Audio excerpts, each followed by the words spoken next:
Imaginar caminar, digamos, correr o saltar por estas superficies súper pulidas todos los días. Ajá. Pero usando calcetines de seda sobre una pista de hielo. O sea, un resbalón constante. Sí, claro. Sin nada de tracción. Exacto.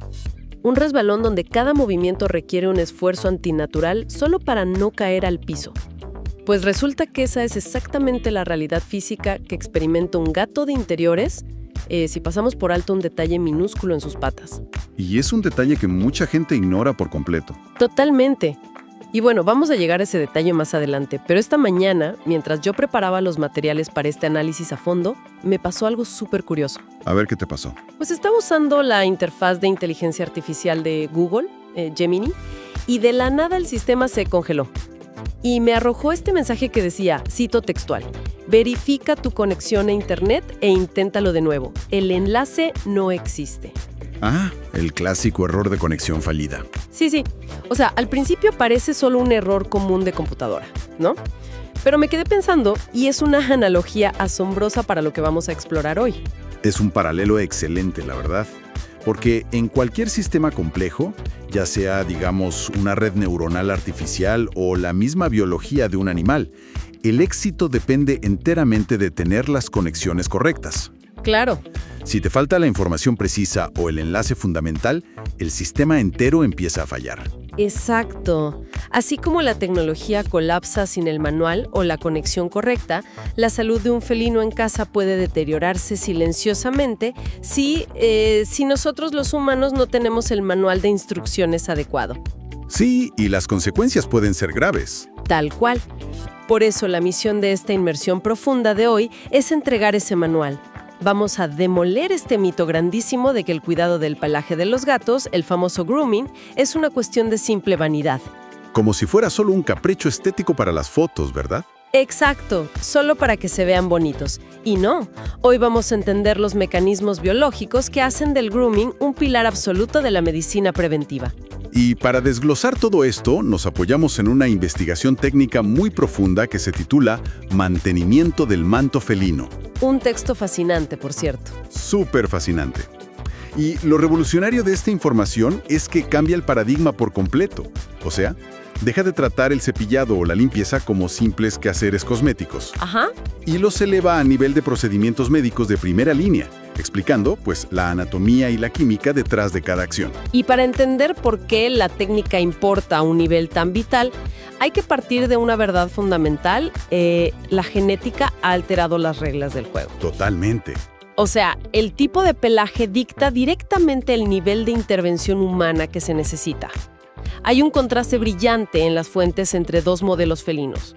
Por un lado tenemos al gato Bombay. Ajá, el de pelo corto. Sí, y por el otro al gato exótico, o el persa. Empecemos con el Bombay, que según el documento es como, no sé, el equivalente a un auto deportivo impecable y de bajo mantenimiento. El modelo del Bombay representa perfectamente el manto de pelo corto.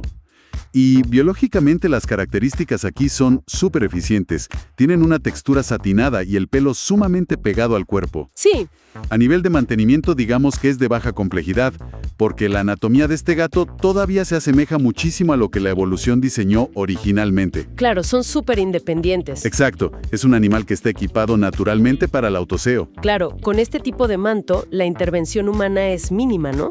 Un cepillado una vez por semana con una manopla de goma o un cepillo de cerdas muy suaves. Sí, algo muy superficial. Y el objetivo ni siquiera es desenredar, porque no hay que desenredar. El objetivo es frotar el lomo y los flancos para distribuir los aceites naturales que produce la piel del propio gato. Y para eliminar el polvo y el pelo muerto, claro. Es que es literalmente como pasarle un paño de microfibra a un auto deportivo el fin de semana, solo para mantener el brillo. Es una intervención que apoya un sistema que, bueno, ya funciona bien por sí solo. Pero la cosa cambia. Ah, sí. El panorama biológico da un giro radical cuando analizamos al gato exótico.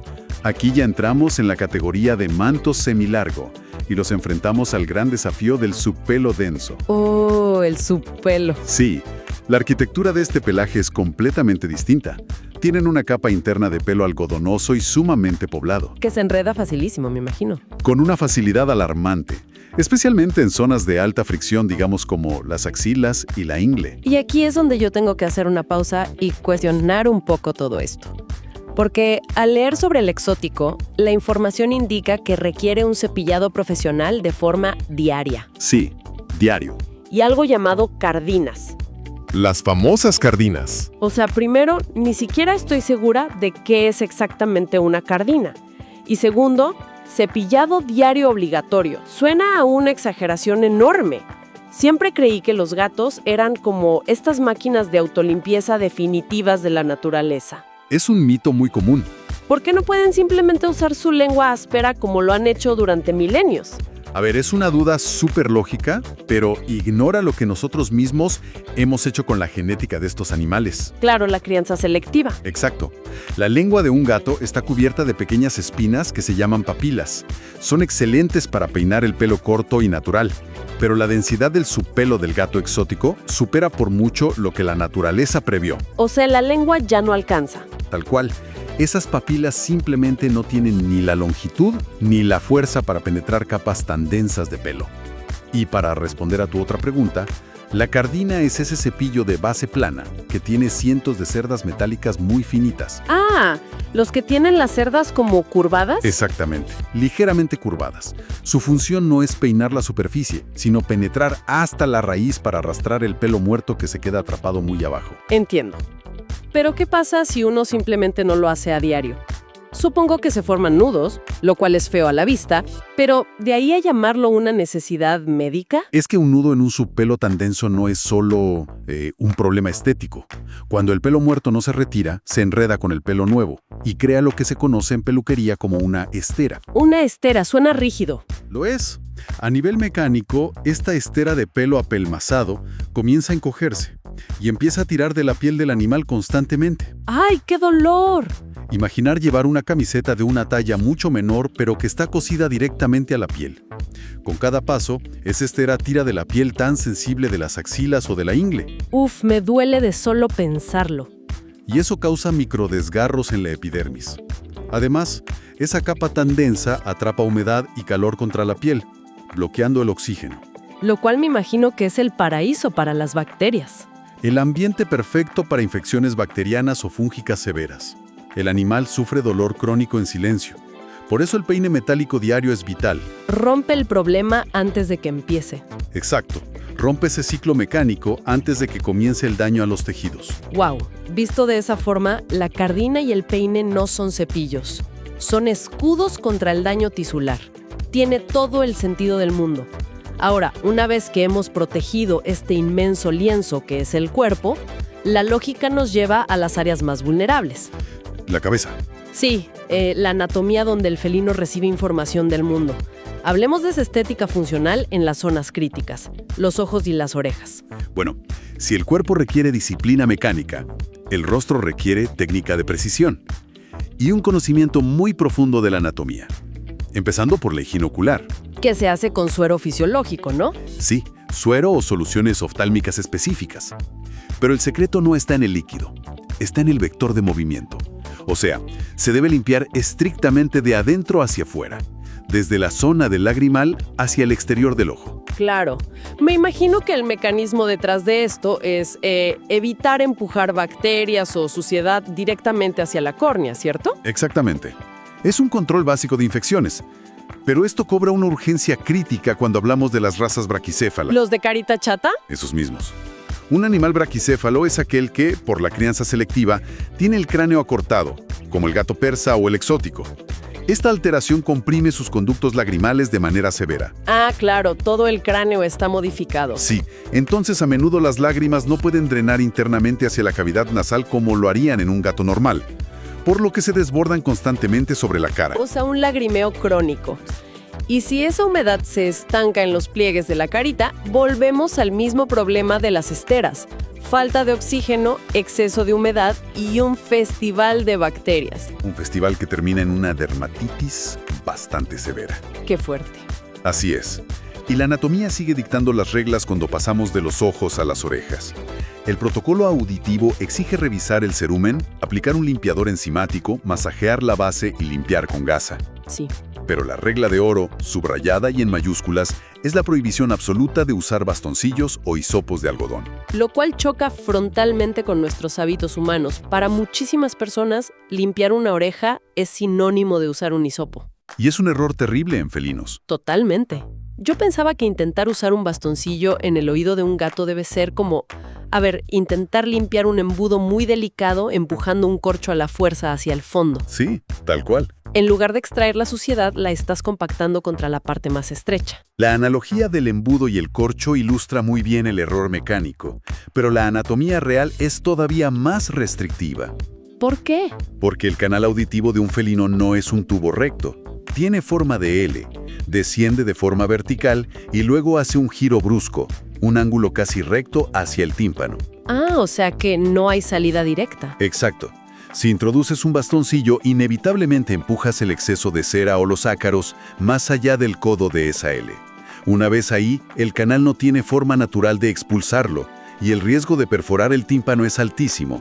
Entonces, si no podemos usar fricción mecánica con un hisopo, ¿cómo funciona exactamente ese limpiador enzimático del que hablas? Las enzimas actúan como tijeras microscópicas a nivel químico. En lugar de raspar físicamente la piel del oído interno, estas enzimas están diseñadas para identificar y cortar específicamente las moléculas de lípidos. La grasa de la cera. Exacto. Disuelven la grasa del cerumen sin dañar el tejido celular.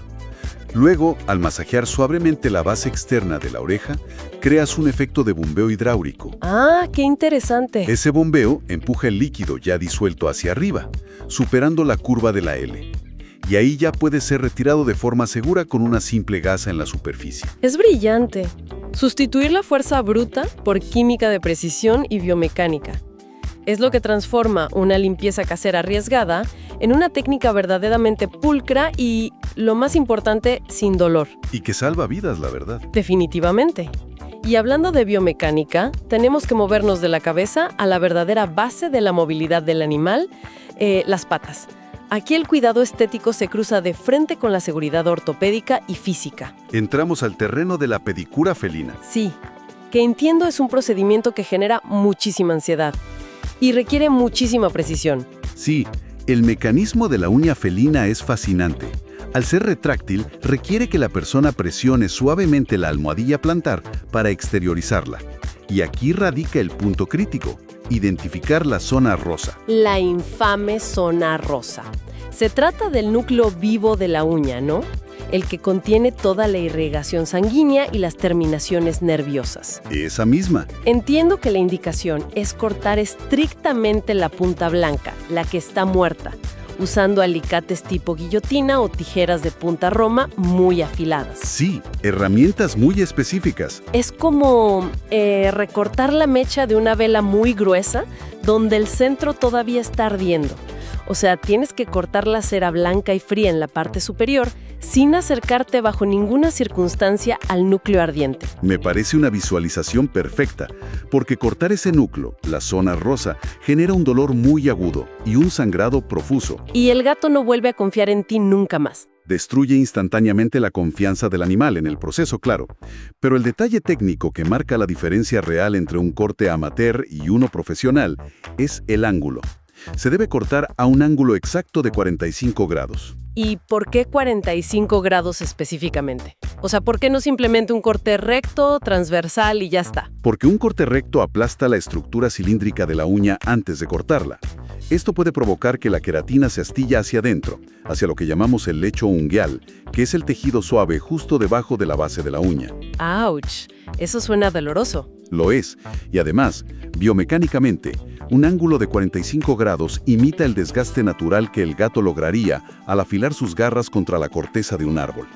Ah, tiene sentido. Permite que la uña haga contacto con el suelo de manera suave, sin enviar, digamos, ondas de choque dolorosas por los huesos de la pata con cada paso. ¿Qué nivel de detalle anatómico? Es fascinante. Sin embargo, hay otro procedimiento en las patas que la verdad me generó bastante duda en el texto. A ver, ¿cuál? Se menciona que es necesario despejar o recortar el pelo interdigital, o sea, el pelito que crece entre las almohadillas de la pata. Y vuelvo a ser un poco escéptica aquí. Suele pasar. Es que si estamos hablando de felinos modernos que viven en interiores, duermen en camas supermullidas y, seamos sinceros, no están cazando presas en terrenos escarpados, cortarles el pelito de entre los dedos no es cruzar la línea hacia una obsesión puramente estética. Pareciera, pero es al contrario. El contexto de interiores modernos es la razón exacta por la que esto es ortopédicamente necesario. Volvemos al escenario que mencionaste al principio de nuestra charla. Lo de la pista de hielo. Ese mismo. El diseño evolutivo de las almohadillas plantares de un gato actúa como pequeños frenos de goma natural. En la naturaleza pisan tierra, hierba, superficies rugosas que ofrecen resistencia. Sí, superficies con agarre. Pero en las viviendas humanas actuales caminan sobre baldosas esmaltadas, madera barnizada y pisos laminados. Todas son superficies resbaladizas y sin fricción. Ah, claro. Y si dejas que el pelo interdigital crezca demasiado, termina cubriendo completamente esas almohadillas de goma, ¿verdad? Exactamente. Es literalmente como obligar al animal a vivir, correr y saltar usando calcetines de seda sobre una pista de hielo. Ese pelo largo anula la tracción natural por completo. Es un resbalón tras otro. Un resbalón diario. Sutil sí, pero constante. Y el problema no es solo que el gato se asuste o choque contra un mueble de vez en cuando.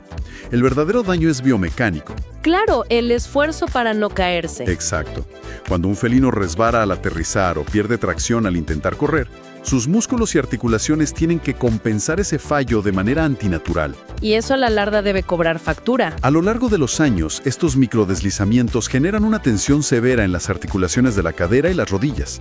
Esto acelera muchísimo la aparición de problemas ortopédicos y artrosis prematura, así que despejar ese pelo interdigital es en realidad una intervención preventiva enorme. Resulta que algo tan superficial como un mechón de pelo en la pata es, digamos, el guardián de la cadera del animal.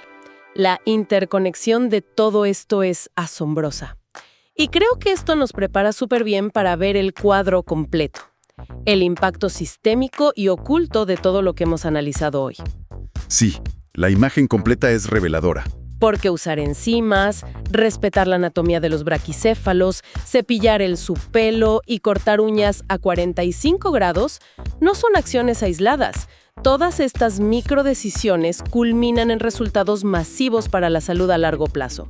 Y las estadísticas de las fuentes son contundentes. Son datos que transforman por completo a la percepción del grooming. Pasa de ser un servicio estético a un imperativo de salud. La evidencia demuestra que un régimen de mantenimiento adecuado logra una reducción del 80% en la formación de bolas de pelo en el tracto digestivo. ¡Wow! ¿80%? Sí, es un número altísimo. Además, previene hasta un 65% de las otitis o infecciones del canal auditivo. Reducir las bolas de pelo en esa magnitud es una cifra astronómica. Y es crucial que entendamos cómo funciona esto mecánicamente. Porque una bola de pelo no es solo algo desagradable que ensucia la alfombra. Para nada, es mucho más peligroso. Cuando un gato traga demasiado pelo muerto debido a la falta de cepillado humano, ese pelo no se digiere, ¿verdad? No se digiere. Se acumula y se compacta en el estómago o los intestinos, creando una estera interna, igual a las que describías antes en la piel. Puede bloquear por completo el tracto digestivo, impidiendo que los alimentos pasen. Y eso se convierte en una emergencia quirúrgica potencialmente mortal en cuestión de días. Es un fallo sistémico en cadena. Por eso la literatura técnica resume todo esto, afirmando que el mantenimiento regular es la primera línea de defensa contra enfermedades dermatológicas y sistémicas. Y hay una función adicional invaluable que no hemos mencionado. ¿Cuál es esa? El diagnóstico precoz. Quien cepilla, revisa orejas y palpa almohadillas regularmente, está realizando en la práctica un mapeo táctil continuo del cuerpo del animal. Claro, al pasar las manos y las herramientas diariamente o semanalmente, es imposible no notar un pequeño nódulo, un parásito o una zona inusualmente caliente por alguna inflamación. Exactamente. Se detectan problemas meses antes de que el animal muestre síntomas de dolor o debilidad evidentes. Es atención primaria preventiva en casa. Pulcra previene que el enlace biológico se rompa, evitando visitas de emergencia a la clínica veterinaria que el animal no tendría que sufrir si se aplicaran los mecanismos adecuados. Es un manual de vida, básicamente. Hoy hemos hecho un viaje tremendo. Partimos de un error en una pantalla de inteligencia artificial y terminamos descubriendo que un simple peine metálico y un limpiador enzimático son, en la práctica, instrumentos de soporte vital y ortopédico. Todo está dictado por los mecanismos precisos de la biología y la anatomía. Así es. Y bueno, para cerrar este análisis a fondo, hay una idea provocadora que me surge de toda esta información. Algo para que reflexionemos sobre nuestra interacción histórica con estas especies. A ver, cuéntame. Hemos explorado cómo este grooming tan meticuloso previene crisis intestinales, infecciones muy dolorosas y problemas articulares crónicos, especialmente en aquellas razas de pelo denso o cráneos acortados que nosotros creamos. Sí, razas de diseño. Y esto plantea una interrogante ineludible sobre la ética y el rumbo de la crianza selectiva humana a lo largo de los siglos. Si para evitar que el pelaje de un animal colapse sobre sí mismo, rasgando su piel, o para evitar que sus ojos se infecten crónicamente, se requiere una intervención técnica diaria, de por vida. Una intervención muy pesada, sí. Exacto. Una intervención que suple mecanismos evolutivos que nosotros mismos borramos. Entonces la pregunta es, ¿en qué momento dejamos de criar compañeros naturales capaces de prosperar por sí mismos para empezar a diseñar dependencias biológicas que no pueden sobrevivir ni un solo mes sin un contrato continuo de soporte técnico humano? Es una gran pregunta. Es una verdadera paradoja de diseño biológico, porque al alterar la arquitectura natural del animal para satisfacer, digamos, una estética puramente humana, asumimos automáticamente la carga biomecánica y médica de mantener ese diseño funcionando. La responsabilidad de mantener el sistema operando recae por completo en nuestras manos ahora. El enlace, retomando nuestro ejemplo, no puede estar roto por nuestra parte. Dominar la técnica pulcra, comprender la anatomía subyacente y aplicar las herramientas precisas no es vanidad. Es la demostración de afecto y compromiso más profunda y real que existe hacia ellos. El cuidado de estos mantos es una responsabilidad enorme. Muchas gracias por acompañarnos y nos encontramos en el próximo análisis a fondo.